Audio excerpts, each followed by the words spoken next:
সোহালের তো ইন্টারভিউ নিচ্ছি। এই ইন্টারভিউ নিতে নিতে খিদে লেগে গেছে। আর এটাই আছে, এইটা হয়ে গেলে একটু বাসি। এই পরবর্তীতে কিটা আছেন, চলে আসেন। আসসালামু আলাইকুম স্যার, আমি কি ভিতরে আসবো? ওয়ালাইকুম আসসালাম। আসেই তো পড়ছেন, আর কত ভিতরে আসবেন? বসেন। আপনার নামটা কি? স্যার, আমার নাম টাকি না, আমার সুন্দর একটা নাম আছে।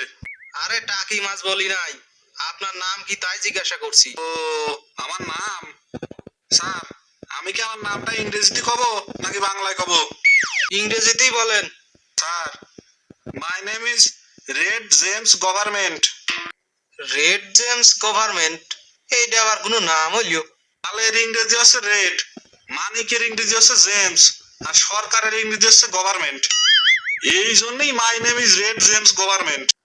ও, কারো নামের ইংরেজি অর্থ এতটা অদ্ভুত হতে পারে, আপনারে না দেখলে জানতামই না।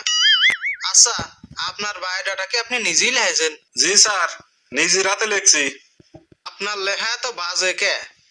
স্যার, আসলে ছোটবেলাতে আমার ইচ্ছে ছিল ডাক্তার হব, তাই ডাক্তারদের মতো লেখার চেষ্টা করতেছি।